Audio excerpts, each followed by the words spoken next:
Welcome to new vlog guys. നമ്മളിപ്പോൾ പോയിക്കൊണ്ടിരിക്കുന്നത് catering വർക്കിനാണ് ഗൈസ്. സത്യം പറഞ്ഞാൽ ആദ്യമായിട്ടാണ് ഗൈസ് കാറ്ററിംഗ് വർക്ക് പോകുന്നത് ഗൈസ്. ഫ്രണ്ടിൻ്റെ ഒക്കെ വീട്ടിൽ നമ്മളിങ്ങനെ വിളമ്പാൻ പോയിട്ടുണ്ടെങ്കിൽ എന്നാലും ആദ്യമായിട്ടാണ് ഒരു പൈസ മേടിച്ച് ഞാൻ കാറ്ററിംഗ് വർക്കിന് പോകുന്നത് ഗൈസ്. ഭയങ്കര ത്രില്ലിംഗ് ആണ്. പക്ഷേ എന്തെടുക്കാൻ അറിയത്തില്ല ഗൈസ്.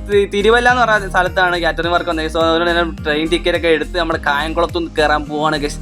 ട്രെയിൻ വെയിറ്റ് ചെയ്തിരിക്കുകയാണെന്ന് ഗൈസ്. എത്ര പേരുണ്ട് ഗൈസ്. ഞാൻ വ്ളോഗ് എടുക്കുന്ന സത്യം പറഞ്ഞാൽ ആർക്കൊക്കെ ഇഷ്ടമല്ലതല്ല, എല്ലാവർക്കും ചമ്മലാണ് ഗൈസ്. എൻ്റെ കൂട്ടുകാർക്കെല്ലാം ഭയങ്കര ചമ്മലാണ്. എന്ത് എല്ലാം ഇൻട്രവെർട്ടാണ്. കേസ് ഇത് കണ്ട ഇവരെ കണ്ട ഇവൻ പെണ്ണായിട്ട് അവൻ്റെ അതിനുമായിട്ട് സംസാരിക്കുകയാണ് കേസ്. 24 സംസാരമാണ് കേസ്. ഒന്നും പറയില്ല എൻ്റെ പൊന്നു. കാറ്ററിംഗ് വർക്കിലും പോയാലും സംസാരം, ഇവിടെ സംസാരം, ഫുൾ ടൈം സംസാരമാണ്. ഇതാണ് നമ്മുടെ ഗ്യാങ്. ആ സൈഡിൽ നിൽക്കുന്ന ബംഗാളി അല്ല കേട്ടോ. ഒരു ബ്ലൂ കളർ ഷർട്ട് ഉണ്ട്, അത് നമ്മുടെ ചെറുക്കല്ല. ബാക്കി എല്ലാവരും നമ്മുടെ ചെറുക്കന്മാരാണ് കേസ്. നമ്മൾ ട്രെയിനിൽ കയറിയപ്പോൾ തന്നെ മിനിമിലിട്ട് എടുത്തിട്ട് ഇൻസ്റ്റാൾ ചെയ്തിട്ട് പറഞ്ഞാൽ കളിക്കാൻ തുടങ്ങി കേസ്. എൻ്റെ പൊന്നോ വെടിവെപ്പിൻ്റെ അങ്ങേയറ്റം കേസ്. സ്ഥലം എത്തിയ പോലും നമ്മൾ അറിഞ്ഞില്ല, സമയം പോയ പോലും അറിഞ്ഞില്ല കേസ്. കുറേ നാൾക്ക് ശേഷം ഗെയിം കളിക്കുന്നത് അതിൻ്റെ ഒരു സന്തോഷം ഉണ്ടായിരുന്നു സത്യമായിട്ടും. അപ്പം ഗൈസ് നമ്മൾ സ്ഥലത്ത് ഇട്ടിട്ടുണ്ട്. ഇവിടെ നിന്ന് ലൊക്കേഷൻ നോക്കുകയാണ്. എല്ലാ ലൊക്കേഷൻ അവരെ ഓരോരുത്തരെ വിളിച്ചു ചോദിച്ചു ലൊക്കേഷൻ കിട്ടി. അപ്പം കുറച്ച് ദൂരമുള്ളതാണ് ആദ്യം കാണിച്ചത് ഗൈസ്. അവിടെ നിന്ന് നടക്കാൻ തുടങ്ങി 2 കിലോമീറ്റർ നടന്ന എൻ്റെ പൊന്നു ഗൈസ്. നടക്കുന്ന ഒരു പ്രശ്നമല്ല, പക്ഷേ വെയിലും കൊണ്ട് ചൂടും കൊണ്ട് ഒടുക്കത്തെ പ്രശ്നമായി പോയി ഗൈസ്. 2 കിലോമീറ്റർ നടന്നെത്തിയപ്പോഴത്തേന് എല്ലാവരും സത്യം പറഞ്ഞാൽ എവിടെയെങ്കിലും കിടക്കാൻ അവിടെ കിടന്ന് ഉറങ്ങിക്ക് പോലെ. അപ്പോൾ കൂട്ടുകാരൻ പോസ്റ്റ് ചെയ്യാൻ പോയി, സിനിമയ്ക്ക് പോസ്റ്റ് ചെയ്യാൻ പറഞ്ഞൊന്നുമല്ല, ജസ്റ്റ് 2 ഫോട്ടോ എടുക്കാൻ പറഞ്ഞപ്പോഴത്തേന് അവൻ എന്തൊക്കെയോ കാണിച്ച് കൂട്ടിയത് ഗൈസ്. അത് കഴിഞ്ഞ് നമ്മൾ വർക്ക് സ്റ്റാർട്ട് ചെയ്തു. പക്ഷേ വർക്ക് സ്റ്റാർട്ട് ചെയ്ത് സിമ്പിൾ വർക്കായിരുന്നു ഗൈസ്. എനിക്കധികം എഫേർട്ടൊന്നും തോന്നിയില്ലെങ്കിലും പക്ഷേ കൊള്ളായിരുന്നു. എല്ലാവരും ഭയങ്കര എൻജോയ് ചെയ്തിട്ടാണ് ഈ വർക്ക് ചെയ്തത് തന്നെ. അത്യാവശ്യം നല്ലതായിരുന്നു ഗൈസ്. അപ്പോൾ ജ്യൂസും കാളൊക്കെ 2 ടൈപ്പ് ജ്യൂസ് ഉണ്ടായിരുന്നു. നാരങ്ങ വെള്ളം ഉണ്ടായിരുന്നു, അല്ല എന്തോ ജ്യൂസും ഉണ്ടായിരുന്നു ഗൈസ്. അടുത്ത പരിപാടി നമുക്ക് ജ്യൂസ് കുടിക്കണം. നമ്മളെല്ലാം വാരി വലിച്ച് കുടിക്കുന്നുണ്ട് ഗൈസ്. അത് വേറെ കാര്യം. ഐസ്ക്രീം ആയാലും കുറേ അധികം ഐസ്ക്രീമൊക്കെ വന്നായിരുന്നു കേട്ടോ. അപ്പോൾ നമ്മൾ പെണ്ണും ചെക്കനെങ്കിൽ വരാറായി. ഇവർ ഭയങ്കര ഡിലേ അല്ലേ, അതുകൊണ്ട് നമ്മൾ കാത്തിരിക്കുകയാണ് ഗൈസ്.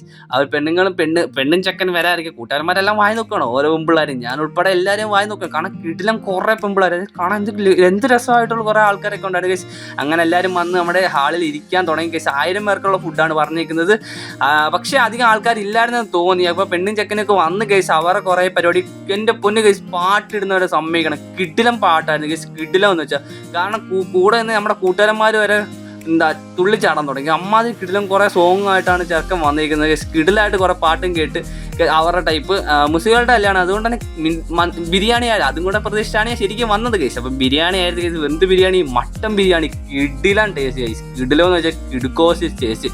അത് കഴിയുമ്പോൾ എല്ലാം വർക്കും കഴിഞ്ഞിട്ട് ഗൈസ് നമ്മൾ ഫുഡ് കഴിക്കായിരുന്നു ഗൈസ്. കാരണം എല്ലാവരും അടിച്ചു വരും. കാരണം എന്ത് നല്ല ടേസ്റ്റ് ആയിരുന്നു ഗൈസ്. സീരിയസ്ലി വിശന്നാണ്ടാൻ അറിയത്തില്ല, പക്ഷെ കിടിലം നല്ല ടേസ്റ്റ് ആയിരുന്നു. എല്ലാവരും വാ നിറച്ച് അടിച്ച് കയറ്റി ഗൈസ് എന്തോ ഫുഡ്. അങ്ങനെ ഗൈസ് ഫൈനലി നമ്മുടെ ഇതെല്ലാം തീർന്നിട്ടുണ്ട്. നമ്മൾ കുറച്ച് നേരം ഫുഡൊക്കെ കഴിച്ചു, ഫുൾ അടിച്ച് കയറ്റി. ഇനി കുറച്ച് നേരം ഇരിക്കാന്ന് വെച്ചു. സോ നമ്മളിവിടെ റെസ്റ്റ് എടുക്കുകയാണ് ഗൈസ്. ഞാനിവിടെ കുറച്ച് നേരം ഫാൻ്റെ കീഴിൽ റെസ്റ്റ് എടുക്കുകയാണ്. ബിക്കോസ് ഫസ്റ്റ് ആണ് ഞാൻ ഇവിടെ വരുന്നത്. സോ അതുകൊണ്ട് തന്നെ നല്ല എക്സൈറ്റഡ് ആയിരുന്നു. പക്ഷെ നല്ല പണിയാണ് ഗൈസ്, നല്ല പണി. അങ്ങനെ എല്ലാവരും പോകാൻ വേണ്ടി തുടങ്ങി ഗൈസ്. അപ്പോൾ നമ്മുടെ വർക്ക് അത് ഫിനിഷ് ചെയ്തിട്ടുണ്ട് ഗൈസ്. എല്ലാവരും കൂട്ടുകാരന്മാർ അവിടെ ഇവിടെയൊക്കെ ഇരിപ്പുണ്ട് ഗൈസ്. പൈസ മേടിക്കാൻ വേണ്ടി ഇരിക്കുകയാണ് ഗൈസ്. സത്യം പറഞ്ഞു കഴിഞ്ഞാൽ പിന്നെ കൂട്ടുകാരന്മാർ കുറച്ച് ഐസ്ക്രീം എടുത്ത് ഒളിപ്പിച്ചിട്ടുണ്ടായിരുന്നു ഗൈസാണ്. 3 കേസ് ഐസ്ക്രീമായിട്ട് നമ്മൾ ഇറങ്ങിയത്. വഴിയെ പോകുന്ന വഴിക്ക് ഫുള്ള് തീറ്റയായിരുന്നു ഗൈസ് ഐസ്ക്രീം. ഒന്നും പറയണ്ട ഗൈസ്. അങ്ങനെ കുറേ എണ്ണം എന്ന് ഞാൻ പറയത്തില്ല, കാരണം ഞാൻ മരിച്ചു വാരി ചെയ്തായിരുന്നു ഗൈസ്. ഒന്നും പറയണ്ട ഗൈസ്. ഇതാണ് നമ്മുടെ കണ്ണാടി വെച്ചിട്ടുണ്ട് ആനന്ദു, അവൻ്റെ പേര് ആനന്ദു. ഇവനാണ് നമ്മുടെ ഐസ്ക്രീംകാരൻ ഗൈസ്. ഒന്നും പറയാം. റെയിൽവേ സ്റ്റേഷനിൽ വന്നപ്പോൾ നമ്മൾ അവിടുത്തെ കുറേ ഐസ്ക്രീം ഉള്ളതുകൊണ്ട് തന്നെ കുറച്ച് ബംഗാളികൾക്കും കൊടുക്കാന്ന് വെച്ച് ചെന്നപ്പോഴത്തേന് എൻ്റെ പോലെ ആണ് ഇവര് പോകുന്നുണ്ട് ഗൈസ്. അപ്പോൾ പോകുന്ന സമയത്ത് നമ്മൾ ഞങ്ങളുടെ കൂട്ടുകാരൻ ചോദിക്കുന്നുണ്ട്, അവിടുത്തെ ബംഗാളി അടുത്ത് ചോദിച്ചാൽ ഐസ്ക്രീം വേണമെന്ന്. അപ്പോൾ അടുത്തിരുന്ന ബായി പറയാം നോ ജാവോ എന്നൊക്കെ. എൻ്റെ പോലെ എന്നിട്ട് ആ ഒരു ബംഗാളികൾ ഐസ്ക്രീം മേടിച്ചില്ല.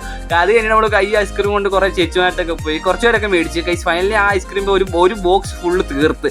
പിന്നെ കൂട്ടുകാരന്മാർ ഒരു ബോക്സ് ബാഗിലും വെച്ച് 2 ബാഗിലും വെച്ചിട്ട് പോയി ഗൈസ്. അതിങ്ങനെ കുറേ ഉണ്ടായിരുന്നു ഗൈസ് ഐസ്ക്രീം. തിന്ന് സത്യം പറഞ്ഞാൽ മത്ത് പിടിച്ചു പോയി. അത് കഴിയുമ്പോൾ നേരെ വീട്ടിലോട്ട് പോകാണ് ട്രെയിൻ പിടിച്ച്. അപ്പം വീട്ടിൽ ടാറ്റാ guys, love you, take care. Video കണ്ടവർക്ക് താങ്ക് യു, ബൈ.